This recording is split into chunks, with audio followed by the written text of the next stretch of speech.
So welcome, welcome, welcome, our brilliant and remarkable colleague Chirag. We so appreciate your consistent leadership and commitment to community economic development. And as always at SETC, we begin all things by giving thanks to our creator, by giving thanks and acknowledging the original stewards of the various lands we're on. We acknowledge all our ancestors, all those who toiled without compassion or compensation. We acknowledge all our elders and community stalwarts whose shoulders we stand on as we build, share, and learn together for our collective liberation and sovereignty. So Chirag, can you please introduce yourself to our listeners and viewers and share a bit about your remarkable work? Awesome. Thanks, Victor. Hey, everyone. So the name is Chirag Shamdasani. I was born and raised in Nigeria and moved to Canada when I was about 15. And, I've obviously been here a while. So since then, got to fully embrace the Canadian culture, including the North American work ethic, having worked at consulting here in downtown Toronto for a few years. But I really found my passion, when I returned to the continent. I left PwC to, work for a new social business accelerator that we were creating in Tanzania. And that's where I figured out that I really care about finding business and entrepreneurial solutions to solving some of the toughest economic challenges we face. And when I say we, I mean folks on the African continent, where I still feel fully connected to. So I was living in Ghana, West Africa, for the last 4 years, and that's when my partners and I started investing in and supporting African tech companies through probability ventures. And these are companies that are solving real challenges. And it was an incredible journey in terms of how we learned about these challenges and how we thought about supporting these entrepreneurs to scale some of the problems that they're trying to solve. With a broader mission of thinking about how can Canada play a role, right? So we noticed other actors like US, UK, even Japan, Europe playing a significant role in that space on the continent, but Canada appears missing. So part of our mission at Probability Ventures is also how do we bridge that gap between where Canada and African ecosystems can have mutual driven growth, essentially. That's incredible. What a journey. Born in Nigeria, worked in Tanzania, lived in Ghana, and investing in tech startups. That's incredible. Absolutely remarkable. I appreciate your body of work and your consistent leadership and diligence. So my next question is, what's inspiring you right now in your work? What has you curious, or what's keeping you up at nights? So what's inspiring me? I think, like I said, right? I mean, you work with entrepreneurs who are repositioning, some of the most painful challenges people face on the continent into a business opportunity, right? And they're using all their creativity, agility, and passion to solve such significant problems. And it's quite powerful when you're exposed to that, right? And it inspires you to roll up your sleeves and do whatever is needed to make those solutions work, right? So sometimes those solutions on the continent aren't really labeled as social innovation, right? But they really are all social innovations because they're solving real pain points, right? I think if you look at the African continent's trajectory, development aid has tried to solve a lot of these challenges, but has failed consistently, right? Because the models don't work, the incentive structure doesn't work, right? And that's where businesses come in, right? The financial incentives and all the other incentives align to make sure that there's long-term changes driven by these solutions, right? So maybe let me give an example, right? So we are investing in an insurance company in Francophone Africa, right? So typically what would happen in Senegal, Ivory Coast, and other Francophone West African countries would be that if you want to go and get a medical service, first of all, insurance penetration is quite low. But if you do have insurance, let's say, and you want to go to the doctor because you're sick, you have to go first to the insurance company's office and wait in line for a few hours to register what your complaint is in a very public setting almost, before you get approval, and then you can then go to your doctor or the clinic or the service you need, right? That's such a massive inconvenience. It also doesn't allow insurance companies to grow, because if I have to process every day X number of people coming into my office, I need that number of staff, and it constrains how I grow. We're investing in a company that's helping digitize that, right? So now people who have insurance access can sit on their mobile phone and just verify online really quickly whether they have access to a particular service or not and get pre-approval. Now they can go to their doctor and their clinic and do the needed service in a much, much more time efficient manner. And also insurance companies can use this product to grow much, much quicker and scale the service and provide it to a lot more people on the cost, right? So that's such a significant pain point. And if you go beyond that, within the specific examples that we hear, right? So sometimes you go to doctors and they'll send you to pharmacies that are down the road, where their friend owns and operates it perhaps, and recommends you a drug that the pharmacist will overprice because he knows that the doctor has sent you here and the customer has no other information, right? But on a platform like this, the prescription, you put it in, it tells you where exactly you can get the drug for the most affordable price, and that's closest to you. So some of those menial challenges within that system are also being shifted, right? So I think when you look at examples of solutions like that, that's really, really what really inspired us to keep going.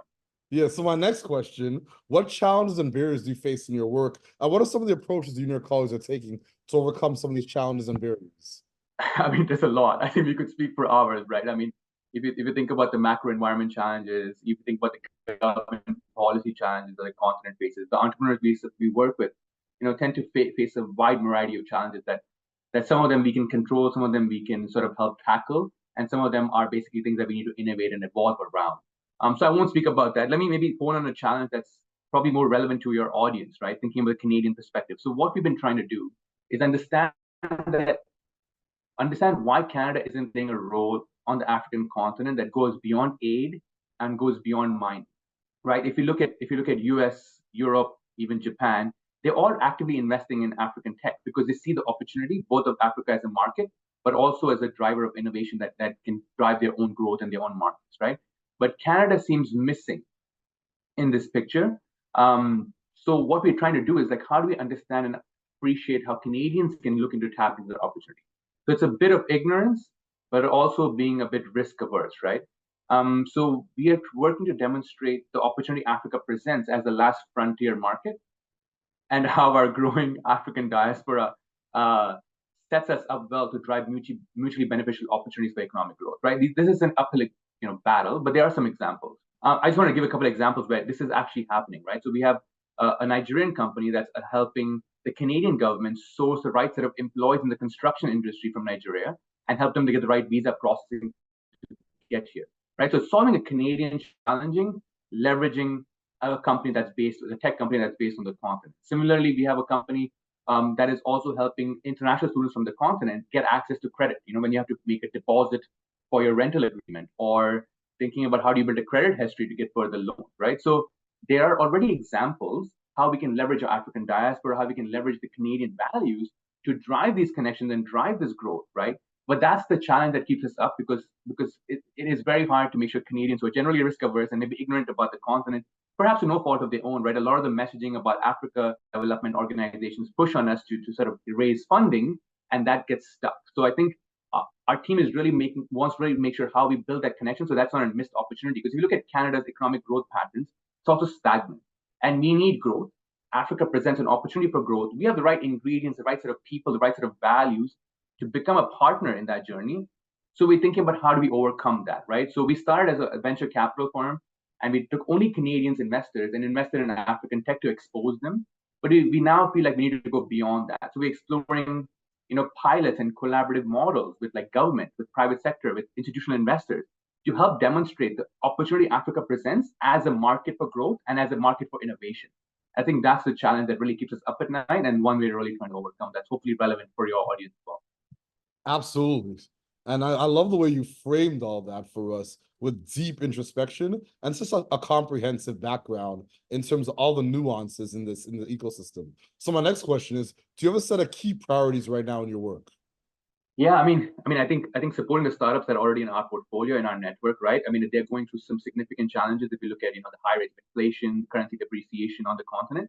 So it's really critical for us. Our mission is to make sure we support them, to help them grow and thrive, right, despite the challenging environment, because they are the ones who will be solving real challenges.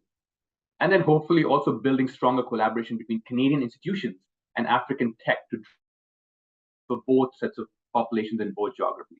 Incredible, incredible. So my next question is, what is your ultimate goal and what does success look like to you and your colleagues? I think when we reach a stage where there's a strong network of African startups that are thriving significantly to the economy, and they're seeing tangible results in terms of improving people's lives and livelihoods through innovative solutions, right? And seeing Canada being a part of that, right? So I spoke about this, right? So we need to witness a Canadian shift in perspectives towards Africa, recognizing it as a vital partner for economic growth, not only for Africa, but for Canadians ourselves, right? So we envision a future where these collaborations between Canadian entities and African entities and African tech are commonplace, right? Driving advancements on both continents, right? So, like I said, I think Canada's values and population makes us the right partner, and it would be incredible, right? And from a goal perspective, to see African tech driving growth on the continent with Canada as an equal partner in that journey. I think that would be the vision we would love to make it happen a reality. Incredible, incredible. So do you have any closing thoughts and calls to action for our listeners and our viewers? So I'm guessing a big chunk of your listening population is Canadians as well. So let me do this, right? Or even North American, right? I think I urge everyone listening to take a moment to explore and understand the immense opportunities that the African continent presents, right?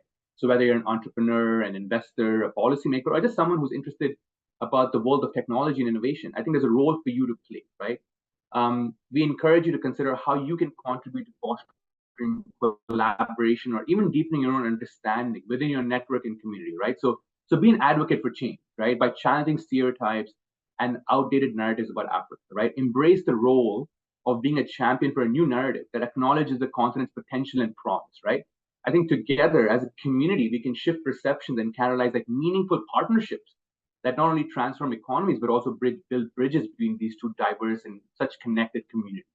That would be my call to action. Incredible, Chirag. It's been an absolute pleasure to know you and know of your work and see the expansion and the visionary leadership. And once again, I just applaud your diligence and your remarkable commitments to community economic development and all the entrepreneurs that you serve. And as always at SETC, we close this conversation, this interview the way it began, by acknowledging our creator, by giving thanks to the original stewards, the various lands we're on. We give thanks to all our ancestors, all those who toil without compassion or compensation. We give thanks to all our elders and community stalwarts whose shoulders we stand on as we build, share, and learn together for our collective liberation and sovereignty. Chirag, thank you so much. I appreciate you. Thanks, so it's my pleasure.